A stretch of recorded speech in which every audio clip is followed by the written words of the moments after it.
So Marianne Burkett's been with MusicMaster for a long time, going on 15 years here, and is one of our top support representatives. And today we're going to be talking about analysis and what are you made of.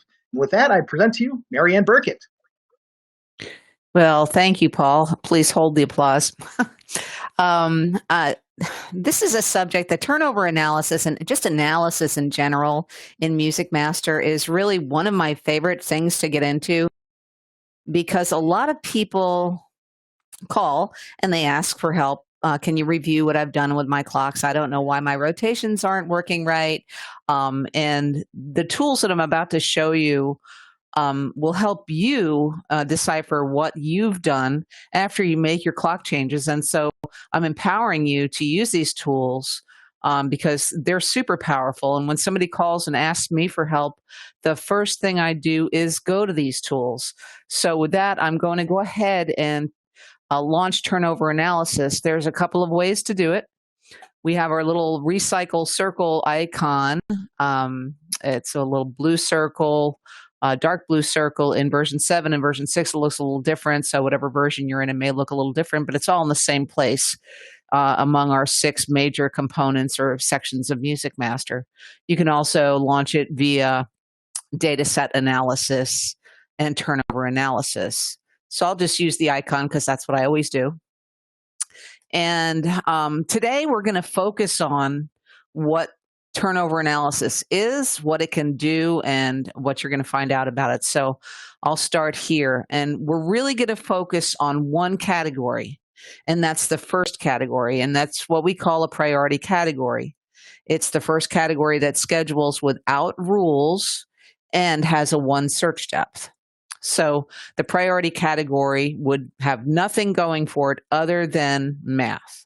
And so I'm not a mathematician, and I thank God every day for the software and the tools I have here in front of me, because I don't have to be a math wizard to figure out what my rotations are going to be. So launching is simple. The top part of the section kind of gives you the numbers about what's happening with each category that's rotating in the clocks as a fixed position or another type of position that rotates. So it could be a migrating or something like that, proportional. But today we're just fixed positions. It'll show you songs and slots here at the top, and you're like, what's the difference? A lot of people aren't aware that if you packet 2 songs, it becomes 1 slot. And the graph you see below shows the natural turnover of the slot count, not the song count. So if I had 2 songs packeted in Power, I would have 4 slots, which would give me a really poor rotation if I did 4 songs and with the number I have in the clock. So there's ways to adjust what you see here at the top of the screen. I put up what I like to see. You may like to see more information. I like to see the short turnover and the long turnover and the mean turnover, which is average. Average spins per day, per week.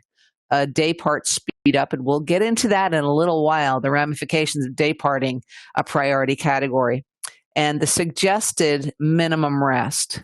But if you right click on this header, you can look at your hour exposure, which is quite good on this database. Quarter hour exposure, suggested maximum rest, average week time, RMS turnover. And if you ask me what that is, it's root mean square. So for you mathematicians, and I think there's at least one in here in the room, you can look it up. Mode turnover and median turnover, which is very similar to mean. So I just put up what I like to see, and you can sort this by any measure. So played weekly, you can sort it out. Hours used. So if I'm going to recalculate really quickly here. So it gets it back into the order. When you recalculate, it gets it back in order. What you see the order on the info bar. So down below is our natural graph. Okay, so if I have a 1 search depth and 0 rules in this category, this is going to be my rotation. And lucky for this database, the person that put together these clocks, which would be me, has the equal numbers of calls for each hour to produce this kind of turnover. So how do you find out what's in your clocks? And you're like, do I have to open the clocks and go through each clock? No, not at all. All you do is click on this little music note and you can tell what's in the clocks, how many of each category are in the clocks. So this is nice and even, Stephen, because it's a priority category. And I really am more concerned with the rotations of this category than any other category, because any failure here causes a vertical rotation, and we all know what that means in radio. That's the death of a radio station, or people tune out and they hear the same song at the same time the next day. So I can look in, my B startup slowdown category, and I have my clocks are kind of wild. Like I don't have any consistency in my clocks except for overnights. So my turnovers don't look near as good in that category. So I cancel out of that. And I can go down to the B and show you if I had this category with no rules, this would be my rotation based on those clock calls. And to me, that's not really pretty, not pretty at all. So and that's because I have a clock without the category, and that would be indicated with a little hash mark here. So that category doesn't live in that clock at all. And that's because of a public service show on Sunday morning.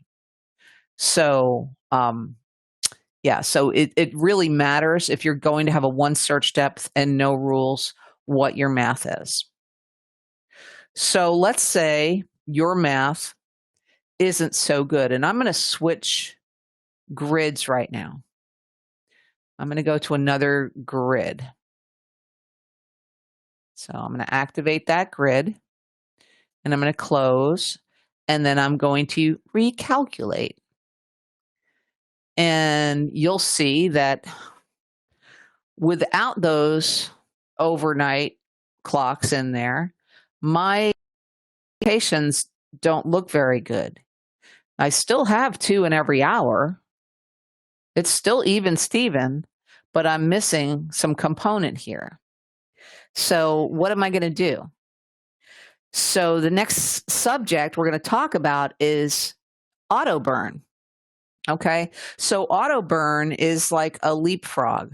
Say you have 5 songs in the category, 1, 2, 3, 4, 5, and then you want to skip one as to affect the rotations of the rest of the category for the rest of the day. This is a perfect example of a real simple solution. There's 2 different things I can do here to get good rotations in this category. I can put the number 2 in all these hours, right? I can do that, and I'll get a pretty rotation. Or, and that's just replacing, it's as if it played. It's just leapfrogging over 2 every hour, just as if it played, and that way I can get back to normal. Or if I don't feel like filling out the entire grid with this particular number and clock calls and how many hours I've got to deal with, I could just put 2 here and get the same result. So the number 2. So it really depends on what you're doing. It doesn't matter one way or the other. It's going to give you the same result. So this is when, it's simple. Even Steven in the clocks. I beat this drum every single day with my clients. If I see them all over the road, let's say if somebody had a power and it was like this, I would be like, you want a 1 search depth? It's just not going to work out because you're just all over the place with your clock calls. So I recommend evening them out and giving the people the same radio station every hour. So I'm going to switch to yet another grid. Go to Format Clocks, Assignment Grids, and New Main Wonky. Okay. This is it's basically the same grid, just a few changes. Close that and recalculate. So, what have I done? So I've got auto burn going for 2 in here. So I'm going to remove that and see. Okay. So every little change you make in MusicMaster when you're messing with your clocks really has some serious ramifications. Now, with this grid, I just have one A or one power in the overnight, and which is fine. It's just going to move slower in the overnight, although most you want to get more spins in the overnight. But I selected less because it's easier to make this determination. And so what am I going to do to make that rotate better? I'm probably going to put a number in here. Let me try 1 and see if that works. No, that didn't work. Okay. So I'm going to try 1 in each one of these hours and see if that works. So I'm just selecting and then typing in 1 and hitting enter. And there, that worked. So this is something that you can play with. I didn't want to get into the display burn spreadsheet, but I will open it up. I'm not going to really get into it for long because it's kind of, I'm more visual. I like the bottom graph. Some people like this so they can kind of see where their categories are going. So each song in the category is given a letter, and you can see how it's going to. So it's going from B to D to A to C to E because there's a 1 skip in each hour, right? So and then it's A, B, C, D, E, A, B, C, D, E. So it's going in order. So that the display burn spreadsheet will show you exactly what's going to happen from hour to hour. So you can play with that if you'd like to experiment with that. But so coming up, we're going to be discussing the ramifications of packeting and day parting on a priority category. But I did want to discuss rotations. I'm going to go back to my regular grid. New main, activate.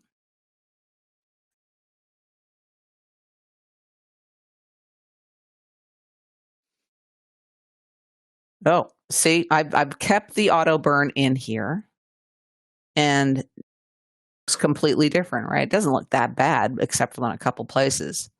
But if I saw that, I would immediately go to the auto burn settings and check those and remove that. So rotations is really what it's all about in radio. I know we have a couple of newcomers in the room that aren't that some of you are old school and have been in radio for a long time, and I've got people in the room here watching that have never scheduled music in radio before and are starting a stream, things like that. So I just want to talk about rotations and how important they are. You don't have to have a gigantic library to succeed in music scheduling. You can have a small library like this and make it feel like a much bigger library because of your rotations. So, because people typically will listen in a segment of time. They won't listen, they're not listening 24 hours a day. They're usually listening for a couple of hours at the same time every day. And so that's why the rotations are so important.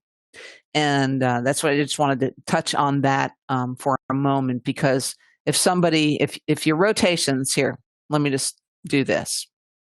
If your rotations look like that and somebody tunes in every night at midnight, they're going to hear the same song at the same time every single hour. And they're going to think you have a really tiny library.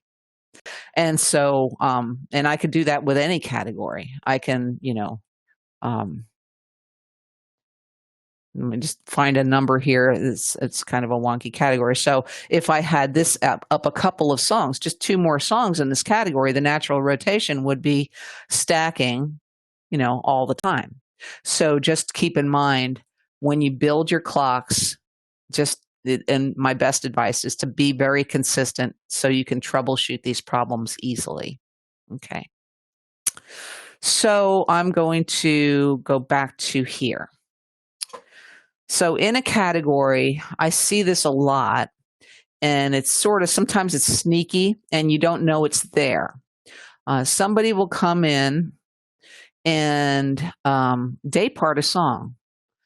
So I'm just going to pick this first day part, 6A to 6P only, and apply it to this song.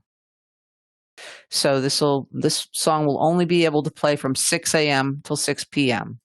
What does that do to your turnovers? So I guarantee you it's not going to look like that. I'm going to recalculate with day part speed up, and this will, when I recalculate, you'll see at the top of the screen, you'll see the number happening. And so it's as if you have 4 songs again. So the day part speed up, when somebody day parts a power or a priority category, I'm always like, are you sure you want to do that? Because there may be some negative ramifications because of that. Perhaps if it needs to be day parted, it should be in a slower category. So I'm just going to remove that guy from in there. Yes. And the same goes for packeting. If I packeted 2 of these songs, I would get the same result. I would get the same result because it would be considered a slot. And so, so it would be having like four slots. I'm not going to go into packeting 2 songs here, but that's what happens. And if you day part and packet, and people do that as well, they'll packet 2 songs and they'll day part 1 for the days and 1 for the nights, and that's all well and fine. As long as you had, so let's say for this category, if I had 6 songs and I did that, it would turn out okay if I packeted 2 of the songs and let 1 play at night and 1 play in the day. But with 5 songs, it would still give that. It would not be pretty. So, just wanted to give you these tools here in turnover analysis because I think it's super, super important when you're creating databases and when you're creating your clocks, that you know what happens when you make even just a minor change. If I change one of these clocks, I'm going to get a poor result if I give it more powers or fewer powers. Now, some of the numbers, a lot of people call me, like say, how many songs would I need in this category in order to achieve my programming goals? So if you have 1 song in every hour and you have 5 songs, you would have perfect rotations. 2 songs in every hour with 5 gives you the rotations you see, and that may be perfect to you or not. 4 an hour with 5 songs would also give you perfect quarter-hour rotations. So kind of if you had the powers in each quarter hour. So 1 power in each quarter hour. If you have 2 in 1 quarter hour, it's not going to look so pretty. So you have to distribute those evenly. So, and if you had 7 songs in a category, 7 and 2, it's a number a lot of people use of 7 and 2 with no auto burn. That would give you that result. And all you need to do with 7 songs and 2 in each hour is put a 3 auto burn at midnight, and you'll have perfect rotations. So that number 3 with the song count of 7, slot count of 7, and 2 in each hour usually works out really well. So, but that's all the only examples I'm going to give you right now on the numbers. And so, yes. So another thing I wanted to discuss is when you go into your other categories and you look at these rotations, this is not what's going to happen if you have rules. This is what you look at when you're formulating which rules to use. Like in MusicMaster, we have 2 sets of rules. We have day off sets or day exclusions or sliding day offsets, and we have play offsets and play exclusions and sliding play rules. Well, if I use, so this category, I would definitely use a day offset window. I would try to keep it out of the same hour the next day, and I would give it plenty of search depth. So, and so I usually, with a priority category, I will give no rules whatsoever to it. And then I will start incorporating rules in the categories that schedule after the power category, the priority category. These are my building blocks, and I'm going to pour mortar between all of them, and that's all the other songs that are scheduling after. So I decide on what rules to use for each category based on how they turn over. Like I might use a play window or play offset window for a category like this, and a day offset window for a category like this. This counts the plays, 1, 2, 3, and there might be one in here for the recycle. That's a recycle period. So it would use that song someplace in the next day. So I might use a 4-play, 3-hour rule on this particular category. But on here, I might use a 3-day, 1-hour rule, and maybe enhance it with a breakable rule with a day exclusion mask, and maybe even a shift rule. So it really depends on how tight it is. So that's why when I go into build a rule tree, I launch turnover analysis. When I do a database analysis, the first thing I launch, and if you have any questions, you can put them up in the Q&A. And I got a question from Mariah about turnover analysis and migrating position and format lists.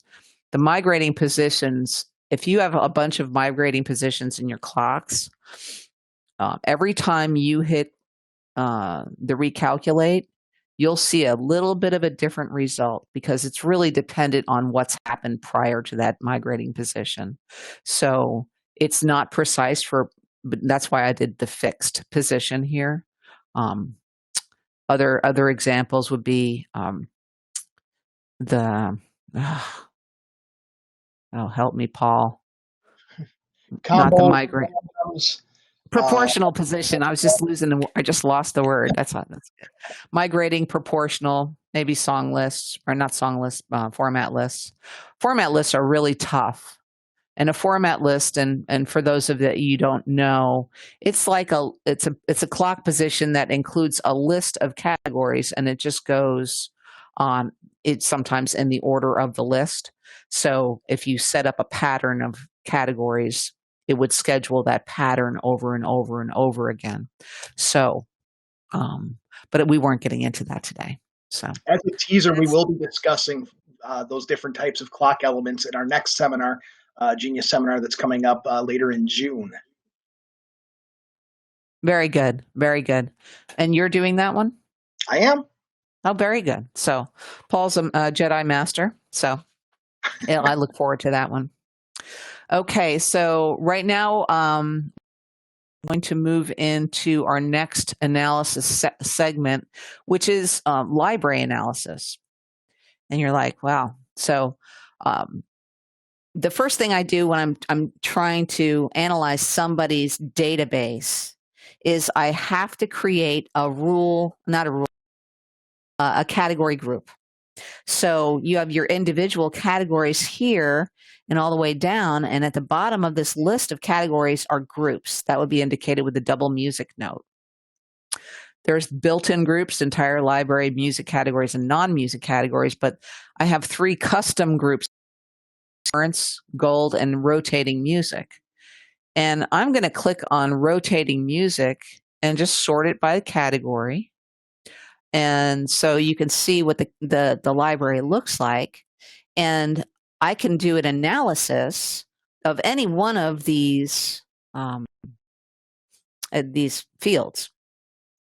For instance, I've been getting a lot of email for this week for some reason about duplicate songs. I think we did a blog about that. And if you right-click on any field and go to Library Analysis, it will tell you if you have duplicates right away. With duplicates, you'd want to select all your music categories and do an analysis of the full library, because you don't want to have duplicate asset numbers.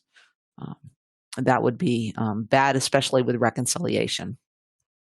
But artist keyword, library analysis, this will tell you who your core artists are right away, the ones you're probably having problems with.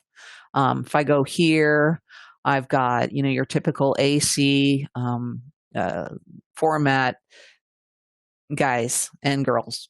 You got the Adam Levine, you got the Maroon 5, the Pink, the Katy Perry, Rihanna, Taylor Swift, and the rest.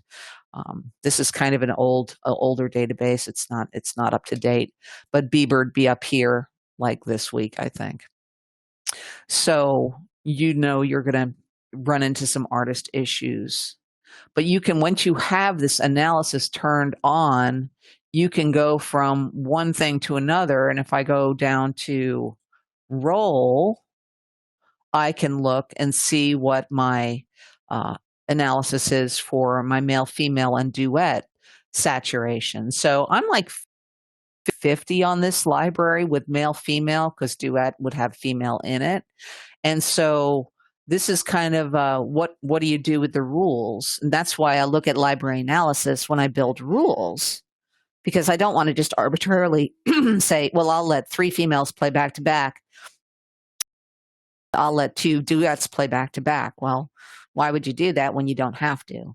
You can toggle the variety of roles in this particular database. I might have a maximum in sequence of 2 here and maybe 3 male, because there's more of them. And here I might separate by 3 or 4 with duet. But really, when I look at this pie, I'm thinking about 1 hour of music. That's all I think about when I build rules, is 1 hour of music. And this is kind of how I want my hour to play out. I really want to have like a duet and at least one duet and several females, and half of it to be male, basically the hour. And that's so I try to generate rules that would achieve that. Let me go to sound code and see what I've got going on here. With sound code, we've got some unidentified. So this isn't a finished work of art. This isn't, but we've got, different codes, and, you can determine what to do with the rules based on the numbers. And that's basically it. And we don't get a full pie with this. There we go. There's my big pie. So if I have to maximize the screen, but it will tell you, the majority and most of your hour is going to be pop, and then you're going to smatter in everything else. And without this information, it would be really hard for you to build rules.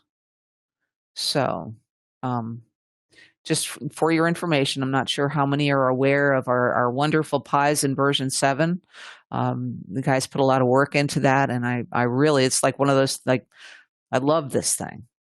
So library analysis, it counts the number of songs, and that's library analysis. So the next thing we're going to talk about is the browser. And within the history browser, and you're like, what's a history browser?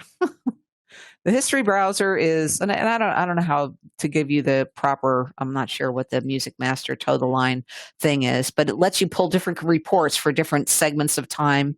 It lets you generate lists. It does a lot of things. So let's say I wanted to pull a report, and I'm just going to pick a month or two here and pull categories. I want to do music categories and not include music, not include the Christmas. And I can filter it out. The artist equals Pink. what contains pink or equals pink. I can filter out the report that I get. How much time did we spend with her while we were listening to the station? I'm not going to use the filter. I'm just going to show you the different display modes for the history browser. Individual plays. So in MusicMaster, let me back up just a bit. If you have, most databases are set up to archive history. So you have active logs that you see in your schedule editor, and then you have archived logs that are stuck in the archives. If you don't archive your logs, your database will get a little slow. It will get slow and clunky. And so we archive them. You can still access all this history, but it's in a compact form. The display mode individual plays allows you to call up your log from last year or whenever you started in MusicMaster, whatever your saved histories are, whatever years you've saved. You can pull up individual logs using individual plays.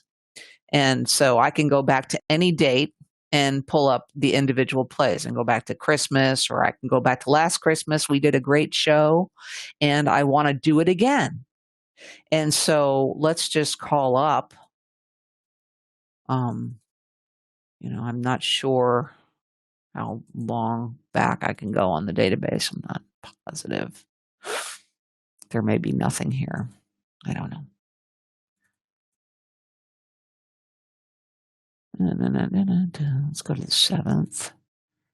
Oops, wrong year. 2019. Oh, come on. There. And see if anything shows up. So individual plays. It may be empty. Not positive. But it looks back and it looks at your histories and it generates basically. And you can save it as a list. I don't know why it's taking so long. Here we go. Hopefully we have something.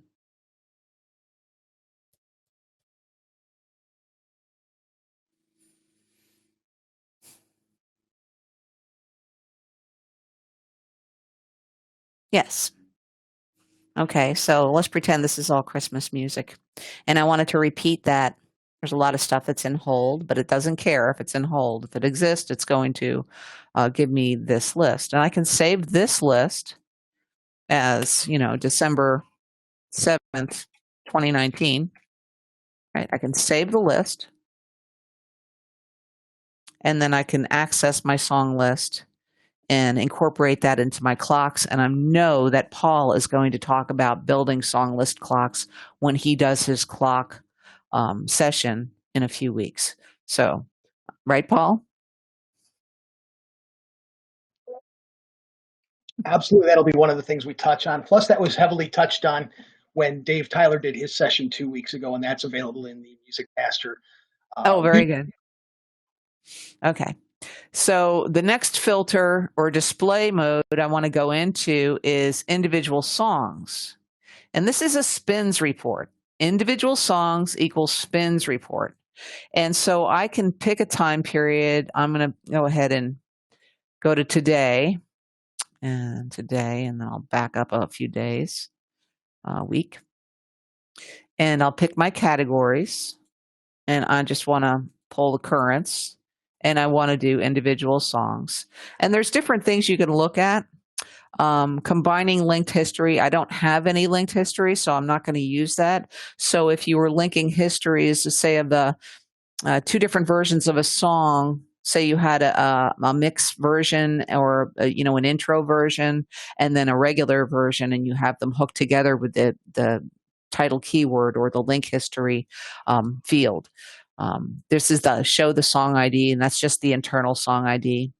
I usually don't care. I don't like to see all this stuff.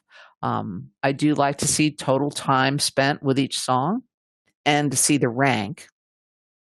And if I pull up maximum rank, say if I wanted to pull up a maximum rank, I'd say maximum rank, what are my top 10 songs for the week? that, or top 5 songs. And you can do this per day, per week, per year, whatever it is, and come up with a really nice list to reincorporate into your clocks, which Paul will cover and Dave already covered. So I'm just going to go ahead and do maximum rank of 10. And so this is my rank and spins report for this week. And so it shows me, the minimum and average turnovers, maximum time between it, and deviation of 45 minutes. And I've spent 2 hours, 21 minutes, and 17 seconds with I Don't Care by Ed Sheeran. And so it's a nice tool, and you can add categories to it. Let me go back to the display, or add and get rid of the 10 and just remove that and get the full Monty on those. And so everything is where it should be. Sometimes you'll see a B down here at the bottom of the line or whatever, and that's probably because of artist keyword time separation problems, things like that, or rules stopping it from playing for some reason. So that is basically, where we go with the history browser. You can also do artist analysis. Any field you see in here, you can actually do an analysis on it. And so, probably the only things you'd be really interested are artist keywords, primary, and you can look at spin counts and other things. So I'm just going to go ahead and click OK on that. And so another thing we can look at is at the bottom of this graph. You can see how much time an artist or a song has spent in each hour. And so we have different pies or different views here. Spins density, time density, turnover distribution, spins by shift, spins by the weekday, spins by the month. So there's a whole lot of information in here for you. So you can do if your consultant calls or your VP of programming calls and says, hey, I need to see your analysis on the turnovers for this category for the last month. And so this is where you're going to go. You're going to go to your history browser to do that. We have some built-in reports and analysis, special history reports, and special library reports where you might pull a move history or just basically an affidavit report. A special history reports has your BMI ASCAP and all that kind of stuff that would be incorporated, and you can set that up and do what you want with it. But so, does anybody have any questions? Paul? We've only had a couple so far today, but we can stick around and answer any questions that come up. We just had one question from somebody asking what constitutes a priority category. Okay, so a priority category is considered a category that is scheduled, with a one search depth and no rules. It doesn't really matter where it is scheduled. It could schedule last and still be a priority category, but I wouldn't recommend that. In your schedule properties where you set up your pass orders and search depths, the priority category would be listed with a one search depth. And you wouldn't really want to have rules on a one search depth category that you're mathematically scheduling rather than using rules to schedule it. That's why we call it a priority category. So that answers the question.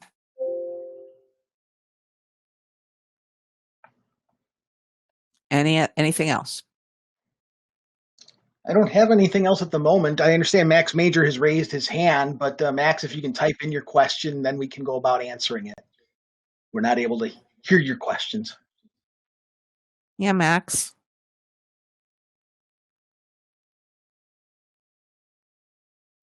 I see another question here that I don't know if anybody's watching the Q&A. How Yep, accurate is the turnover? Go ahead. we've answered all the questions in the Q&A.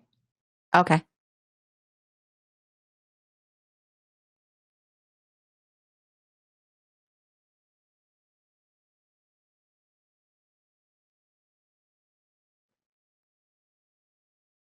Another thing I really didn't bring up with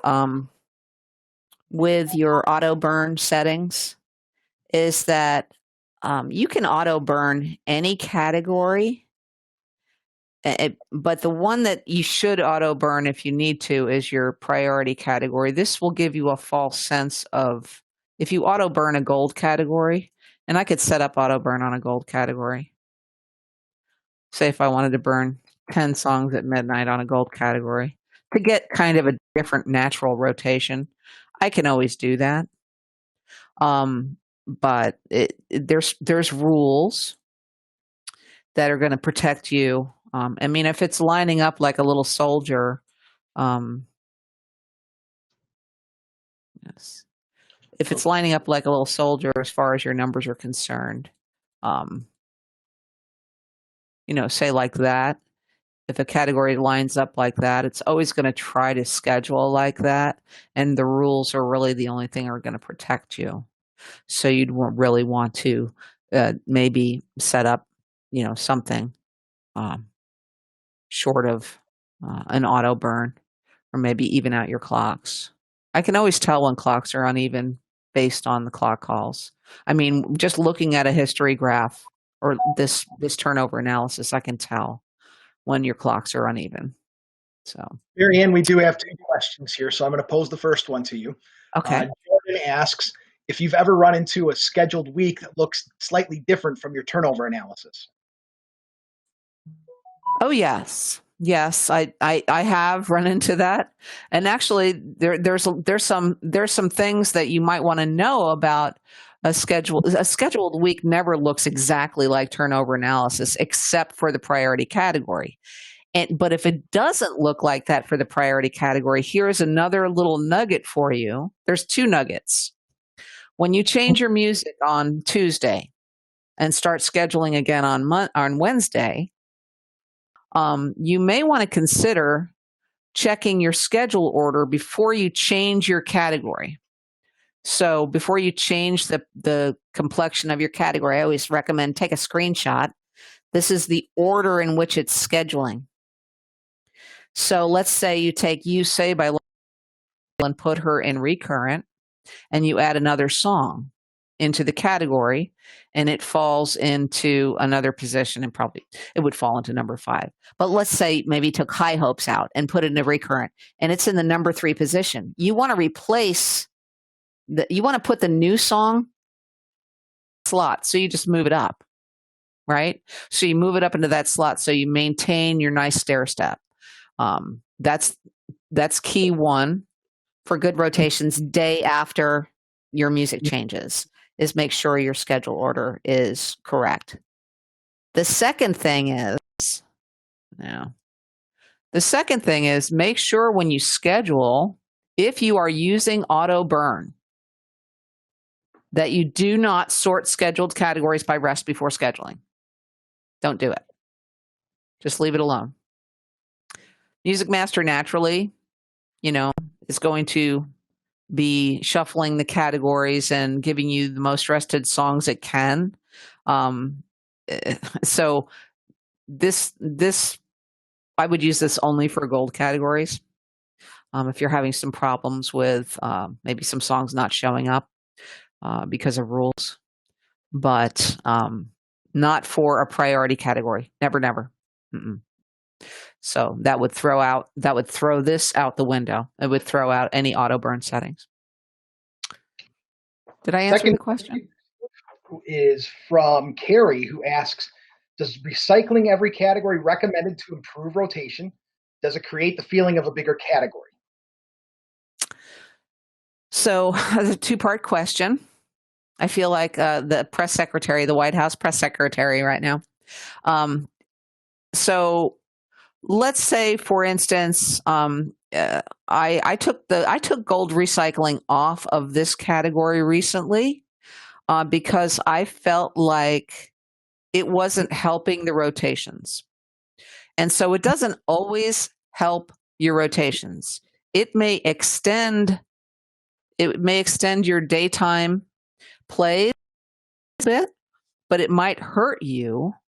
And the president of our company, Joe Knapp, is the one who kind of corrected my behavior, because I was always of the impression that you should recycle all your golds, and that would help you make it sound like a bigger library. Not if it hurts your rotation. So if I were to put gold recycling back on this particular category, and I'm just going to go borrow from this category and copy and then paste into here, and yes, and save and close, and then recalculate.